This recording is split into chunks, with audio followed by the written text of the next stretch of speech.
Welcome to Relationship Mastery, a podcast for those who want to learn how to master the art of creating happy, healthy, and loving relationships.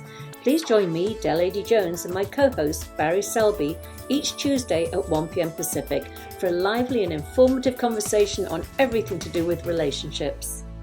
Hello, everybody. Welcome back for another week. It's been an interesting weekend. Not sure if I should go there or not because it's not the topic of the day, but I will announce that after speaking on the show about being together with my partner for 15 and a half years, we got married on Saturday. Oh, wow. Congratulations. Oh my gosh, it was the only way I could do it. Spur of the moment, no fuss. I'm just such a Vegas, or we just did it locally? We just did it locally. Strip mall in Westwood. For 24-hour marriage. No guests, no photographer, just really it was perfect. And wearing our little $15 rings from the hair salon. Quite funny, but I think that's the way I like to do it. Apparently so, but congratulations, even though it wasn't necessarily a big deal, so to speak. Exactly. Well, let's see if it does tie into this week's subject. So this week's subject is, are we living in the future? And clearly I'm not, because I just did the moment thing. And also, by the way, if you haven't watched or listened to our episode before this one, which is about living in the past, this is the sequel or the follow-up to that. So this is a two-parter in a sense. So this is about the next step, which talks about in the other episode, we were going to go here, so now we've gone here. Yeah, so really what we focused on was about sort of, how we can sometimes not be in the present moment because we're so consumed about the past, either rewriting it or stuck in regrets, things like that. You're thinking that sort of thing, yeah. Yeah, and the reason why we wanted to split this up is because I find there are people that either tend to go towards the past or people that tend to go towards the future. Yeah. And some of us do both, but I am definitely, if anything, I do probably tend to go more to the future. It's more of my personality is more proactive, and I really know that there's nothing I can do about the past except learn from it. Yeah. But spending too much time there is just a waste of my energy, like we spoke about last week. But I also wanted to mention why people might choose to sort of not be present and go into this future.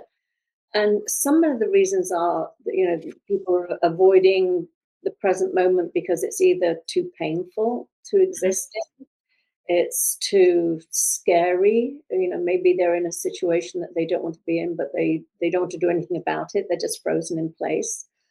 Or they're bored, truly bored, and they want something to be different. I mean, I know a lot of this, when the law of attraction first sort of had its resurgence, I know it's been around for hundreds of years, but when it really sort of came back big time around the sort of The Secret, and then Abraham,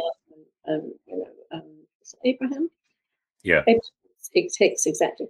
I noticed for myself a lot of people living in a future, so not present to what was right in front of them, believing that if they spent all this time imagining what they were going to get, imagining their perfect partner, imagining their perfect job, imagining their perfect house in the perfect country, or whatever it was, there was so much time spent fantasizing. And what I noticed that brought up was a lot of number one, being totally disassociated with the present moment. And number two, a lot of disappointment. Why aren't I a great manifester? Why didn't it come true for me? And this comparing of a fantasy of the future with the reality of what their day-to-day life was. And I'm not against visualization and having an idea of possibly what you might want to draw into your life. It's just to be aware of how much time you spend there. Yeah. So what are your thoughts on that, Barry? Similar thoughts to a degree, although I would suggest it's more of a almost resentment that life isn't the way you want it to be yet. So you're impatient to get to where you want to go. But the whole philosophy for me is, and it's true as what you said as well, that people who are not willing to be present in the present moment, where they are tied to the past, which we talked about last week, or about fantasizing about the future, it really is almost an aversion to being present to life as it is now. And yes, there are situations when it's abuse or other things like that, where for some people to check out of their physical present experience just to take care of themselves, to like just disassociate and live in the future so they can feel free of what they're suffering in the moment. I understand that that's definitely the case. But I suspect for most people that isn't. And the aversion to being in the present is, in some parts, a lack of gratitude for who they are in this moment, which is one thing we talk about later on as well. But also it's a sense of life isn't good enough at this moment. It'll be better when I have this, if I have this, when I'm there, when I have, as you said, like the house on the right country and all these different things, then life will be okay. Right now, it sucks. And it's this resentment about what people's life is like now. And you know, I was joking with friends of mine, talk about, how you doing? It's like, oh, I'm breathing. It's like, well, yeah, one day above, another day above ground is a good day, sort of thing. Being present in the present moment, you can be grateful even for that level. But to keep projecting into the future of what you want to have and what you want to be different because you don't want what you have right now is a challenge to be living a life that's present in the present moment, because you simply are putting so much hate and vitriol into where you are right now, which isn't healthy. Yeah. And even if you're not coming from that sort of like um, upset or in the sense of dissatisfaction of where your life is right now, I'm thinking of it in terms of relationships. Mhm. Often, how you are with your partner today is indicative of the relationship, where the relationship is. And so many people don't want to face the fact of this is what my relationship is like. And they go into this fantasy of their partner changing. And I'm just going to visualize, I'm going to do ideal scenes on how my partner is going to be in the future. And they can spend years and years with this belief that their partner, with their will and their encouragement, their partner is going to change and become this fantasy figure that they have. Right. And again, it's like if we really, really just are present to what is, really feel what it is that we are going through, and ask ourselves, is this tolerable? Is this what I want? Is this making me happy? I mean, so Mhm. that's what I said. Sometimes people go off into the future because the present is just so painful for them, and they have to wrap it up in a nice little bow and call it whatever it is that they don't have to make a change in the present moment. Life will take care of it, and the future will be golden. And what's right now is not going to exist anymore. And sometimes Right. it requires just being very honest with yourself and eyes wide open, and hey, this is what this is right now. It's what it's been for quite a while. Hmm. What really are the chances of it changing in the future? You've done everything. You've gone to therapy. You've bought every book on the planet. You've done everything you can, bent yourself into a pretzel, and it's still not working. But so many people are afraid of change, afraid of making that decision. Right. In fact, that would be one say that it's almost the aversion to living the future is that people don't want things to change. They're so stuck where they are. There's this fear of change happening. Mm. And as I've said many times, and I've learned this lesson many times as well, the only constant in life is change. So it staying the same is almost impossible. And so the joy of therapy, of reading all the books, doing all the different work, is that you start to recognize that who you are can change and evolve and grow, and you can be better than you were. And it's this thing where you create your future versus living the future. You create the future in the moment now, which is really the way to do it. Is you Mhm. change your current state, you change your current emotional well-being, you create your relationship status so that you can move forward in a new way. It's something that a lot of people would basically almost like skip over, that to live in the fantasy of what's possible down the road, may be happening or maybe isn't happening, you know. Yeah, it's it's a very interesting it's an interesting way to, as I say, cope with a present that is because I mean, let's just nail it for what it is. Living in the future is living in a fantasy. It's completely and utterly made up. And we're either, as we're saying, doing it to escape a painful present, and we're creating this fantasy of this happy life we'll have where, all our needs are met, and we have all the money in the bank, and we have whatever, whatever, whatever. But also, that's one sort of scenario of future thinking. But the other one is how we can use that fantasy of what's in the future to keep us so stuck in the present. We come up with every scary scenario that says we should not take the next step. Whatever that next step is, it could be in a relationship, it could be leaving a relationship, or finally committing to getting married after all of those years. It's really just sort of it's knowing it, again, we always do this. We always say it's self-awareness, knowing why you're doing it. It's okay nobody's judging you for doing it, but it's to know why you're doing it. Are you going into the future to avoid the pain of the present, or are you going into the future to terrify yourself to staying stuck exactly where you are? Because of what's the percentage of those saber-toothed tigers that actually come and eat us that we're afraid of? It's something like 90-something% of our fears never materialize. Right. It's so funny. And the thing about it also is that most of the time, those fears, if they do manifest, aren't as big as we thought they were in the first place. Exactly. So that the fear is usually greater than the issue. Whatever the thing is that we're afraid of is 10% of the level of the fear we carry around the thing that we're afraid of. So sometimes it's like we need a reality check, saying, what's really going on? What are you really carrying? What's the belief you're running about the future? Same as was for the past. It's not you.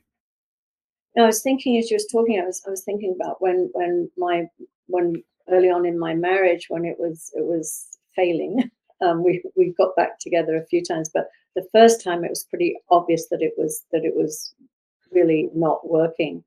Was when my youngest son was only probably about a year old, less than that. So I had a 3-year-old and 1-year-old, and I was terrified. I was really terrified of the marriage failing, and I had this vision of myself hanging onto this cliff with a baby on each hip, going, not wanting to let go, even though it was a painful situation and probably very unhealthy on every level. Probably was, and the irony is, I kept imagining myself looking down into this abyss that could have been like 1,000 feet deep. I didn't know where I was going to land. It was so scary for me. When I finally let go, I had this image of me going plop, and it was like this abyss was only 6 inches below my feet. I had no idea. And instead of falling into like nothingness, I landed very quickly on a very solid footing of, oh wow, why was I hanging on so tight? This is bliss compared to what it was. This is solid footing under my ground. I know where I am, and I can cope, and I've got 2 babies, and I am doing just fine. But I still stuck out of a fear that I had fed myself about this very, very scary future, alone as a mother with 2 very young children. And that was such a great lesson for me, such a great lesson in you never know until you try it. You can keep yourself stuck in a scenario and maybe try it. Might be what you fear, but it also could be that wonderful realization of, oh my God, this was nothing. This was the best thing I could have ever done.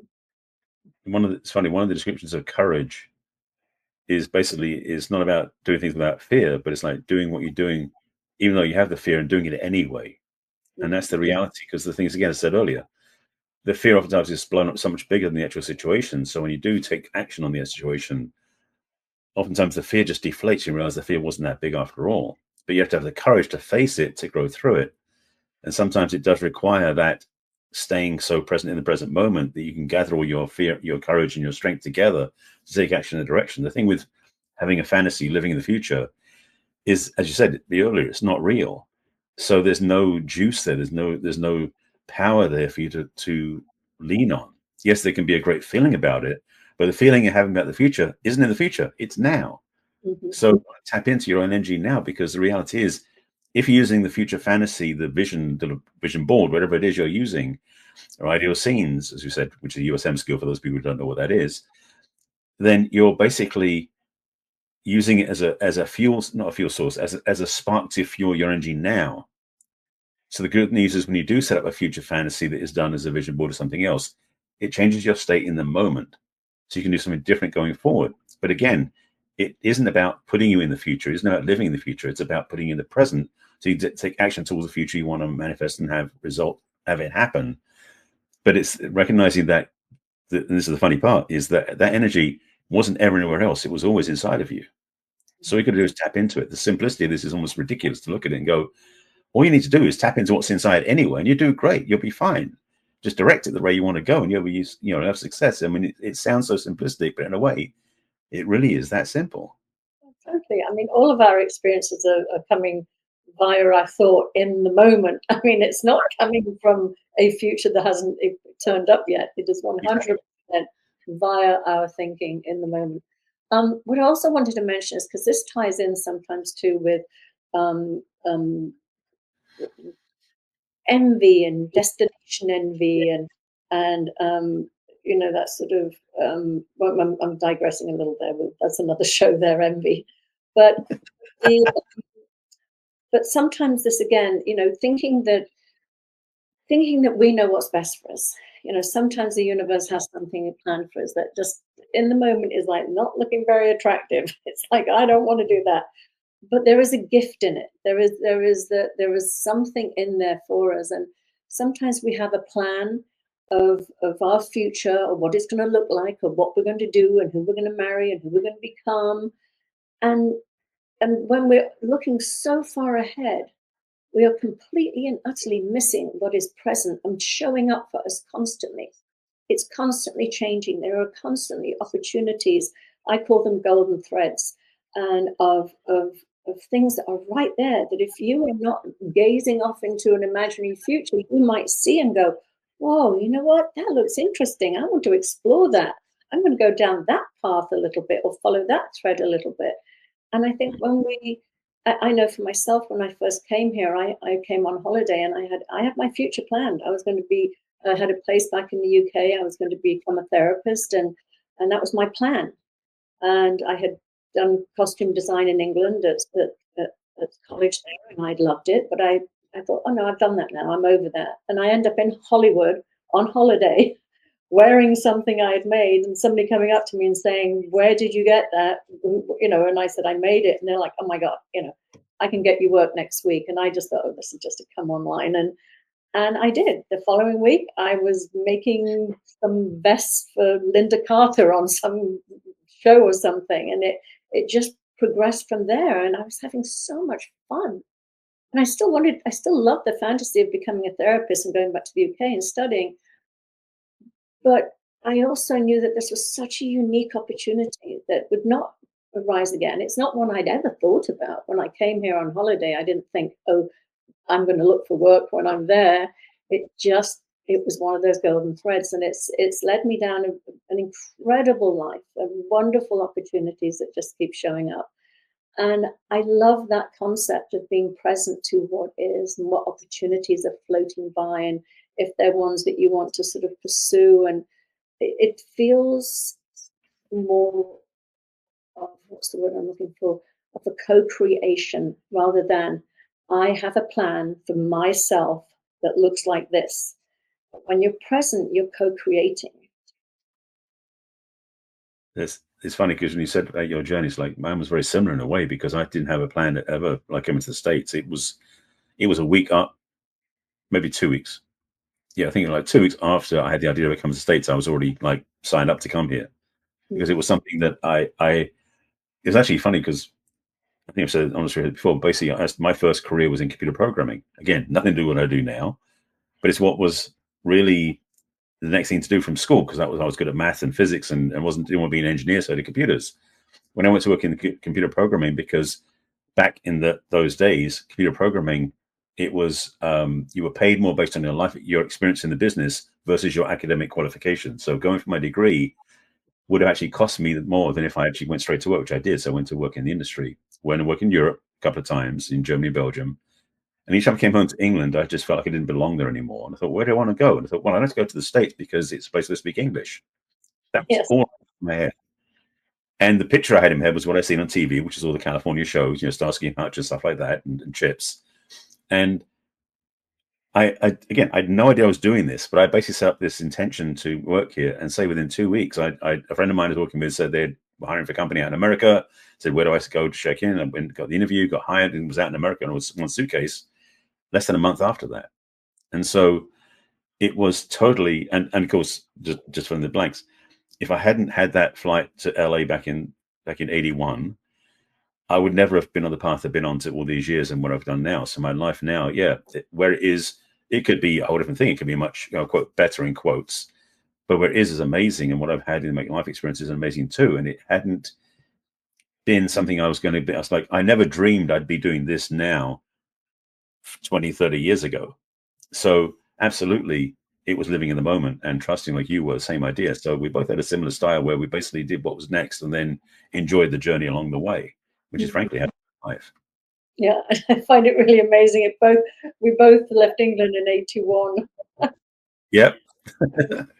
And then, in fact, quite a few people there must have been some sort of global consciousness that overtook quite a few people I know came that year, not knowing, no intentions, just somehow arriving here.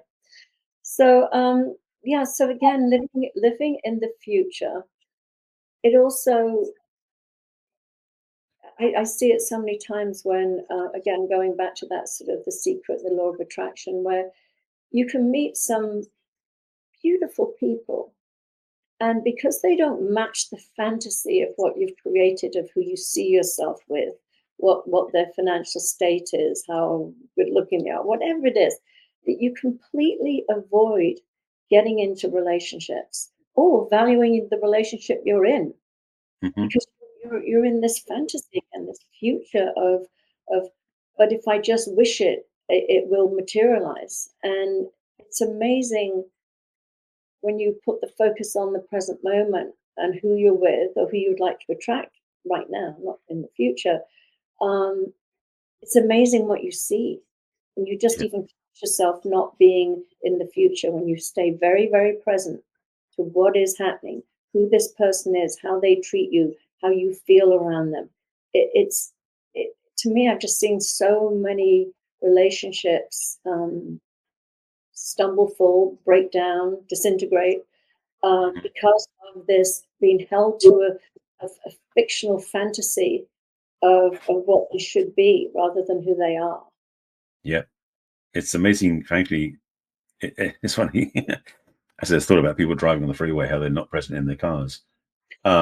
It's kind of that idea of people not living in the moment, present in what's happening. They're oblivious, and so that's why I think a lot of times people get into car accidents, frankly, because they're not being present. Because if people are present in the moment, then they're fully aware of what's happening around them. Then life becomes easy to manage. But when you get distracted by, in this context, future fantasy, living somewhere else, or presenting your idea into the future that hasn't happened yet, you're missing everything in front of you right now. And the opportunities to enjoy what you have in front of you, what's live right now in the life. It's a missed opportunity when you don't spend time being present in the moment. But it is future fantasizing about a date or a relationship you want to have down the road. Why not enjoy being with yourself now and enjoy life as yourself? Because you'll be, first of all, more attractive, and two, you'll be more grounded to meet somebody that way. Yeah. What else I want to mention here is it was very foundational in my when I was one of the spiritual studies that I did was the three principles, and that was that any time spent in fantasizing about the future was such a complete and utter waste of time, because when we do that, like when we're living in the present moment, we're constantly being guided by source, by wisdom, by intuition, whatever we want to call it, God, whatever, the universe. It is always a co-creation. We are always in this together, moment to moment to moment. Now, when we go off into the future, it's just us. So we're not imagining a future where we are getting guidance in the moment.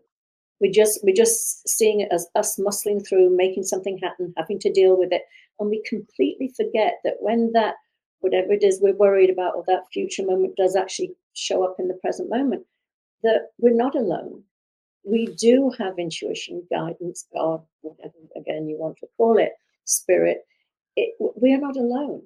So any of this future fantasizing about what it's going to look like, what I'm going to do, how I'm going to handle it, all the anxiety-provoking thinking is just so it makes me laugh when I catch myself. Of course I do it. We all do it.